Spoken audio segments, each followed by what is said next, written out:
yang mendasarinya. Akuntansi syariah dibangun di atas prinsip keadilan, kejujuran, dan kemaslahatan, serta yang terpenting bebas dari riba, gharar atau ketidakjelasan, dan maisir atau spekulasi berlebihan. Mari kita mulai mempelajari 3 akad penting yang sering digunakan dalam transaksi keuangan syariah. Dalam ekonomi Islam, setiap transaksi harus didasarkan pada akad yang sah. Tapi, apa itu akad? Dan kenapa sangat penting dalam akuntansi syariah? Yuk kita bahas bareng, karena tanpa akad yang benar, laporan keuangan bisa kehilangan ruhnya. Akad adalah perjanjian atau kesepakatan antara dua pihak untuk melakukan transaksi. Dalam Islam, akad bukan hanya kontrak hukum, tapi juga ikatan moral.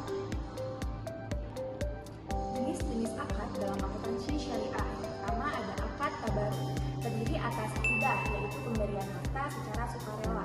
Lalu ada qard, yaitu pinjaman tanpa bunga, dan ada wakaf, yaitu pengisian harta untuk tujuan sosial atau keagamaan. Akad tabaru. Akad ini disebut akad tolong-menolong tanpa mencari keuntungan atau profit. Contohnya, Ali memiliki 1 unit motor, lalu temannya, Budi, membutuhkan motor untuk mengantar ibunya ke rumah sakit. Budi meminta izin Ali untuk meminjam motornya. Ali mengatakan, "Boleh saja pinjam motorku, gratis kok." Di sini, Ali memberikan pinjaman tanpa imbalan atau disebut dengan akad tabaru. Karena murni niat membantu. Yang pertama, niatnya lillahi ta'ala. Yang kedua, tidak ada unsur jual beli ataupun sewa. Dan yang ketiga, jika ada kerusakan bukan karena kelalaian, Ali tidak menuntut ganti rugi. Selanjutnya yaitu akad tijarah. Akad ini yaitu akad yang bersifat komersial atau untuk tujuan bisnis. Singkatnya, akad ini dilakukan dengan niat untuk mendapatkan profit. Nah, ada beberapa akad tijarah. Yang pertama yaitu murabahah, yaitu jual beli dengan margin keuntungan yang disepakati. Lalu yang kedua ada mudharabah. Singkatnya yaitu kerjasama usaha antara pemilik modal dengan pengelolanya. Lalu yang ketiga ada musyarakah, yaitu kerjasama dengan kontribusi modal dari semua pihak. Peran akad dalam pelaporan keuangan. Jenis akad sangat menentukan dalam catatan akuntansi.